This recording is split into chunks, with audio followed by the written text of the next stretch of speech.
তাদের সাথে কিছু সময় কাটাও, দেখতে পাবে তাদের জীবনটা কতটা কষ্টের। দুমুঠো ভাতের জন্য কিভাবে লড়াই করছে।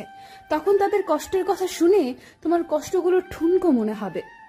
অন্য কারোর জন্য যদি জীবন দিয়ে দাও, আর যে বাবা মা বিনা স্বার্থে 25 থেকে 26 বছর তোমাকে আগলে রাখলো, তুমি তাদের কি প্রতিদান দিয়ে গেলে?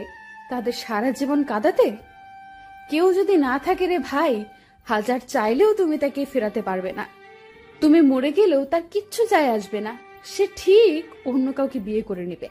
তাহলে তুমি মরে যেয়ে কি লাভ হলো?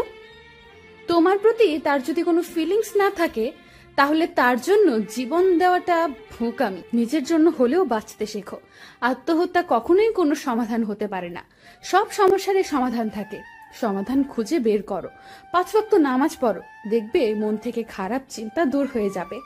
যখন কোনো বিপদে পড়ে যাবে, তখন নামাজে পড়ে সৃষ্টিকর্তার কাছে কান্না করো, মন ভালো হয়ে যাবে। আত্মহত্যা করে বৃদ্ধ মা বাবাকে কষ্ট দিও না।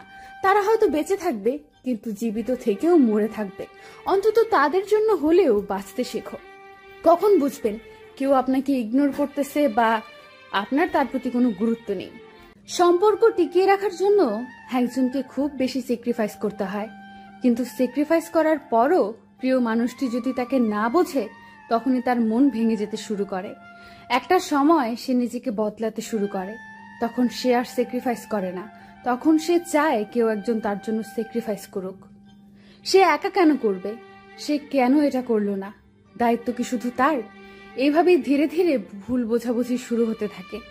দূরত্ব তৈরি হয়, যার শেষ পরিণতি হয় ব্রেকআপ। প্রিয় মানুষটাকে শুধু ভালোবাসলেই হয় না। সে যেমন আপনার কেয়ার করে, আপনার জন্য স্যাক্রিফাইস করে, ঠিক তেমনি সেও চায় আপনি তার কেয়ার করুন, আপনিও তার জন্য স্যাক্রিফাইস করুন। মুখে ভালোবাসি ভালোবাসি না বলে প্রিয় মানুষটার জন্য 1 ঘন্টা সময় বের করুন। যে 1 ঘন্টা শুধু তার হয়ে থাকবেন। শত ব্যস্ততার মাঝেও 1 মিনিট সময় বের করে খোঁজ নিন সে খেয়েছে কিনা। সম্পর্ক টিকিয়ে রাখতে খুব বেশি কিছু প্রয়োজন হয় না। একটু কেয়ার, একটু স্যাক্রিফাইস, এই ছোট ছোট বিষয়গুলো মেনে চললেই সম্পর্কটা সুন্দর রাখা যায়।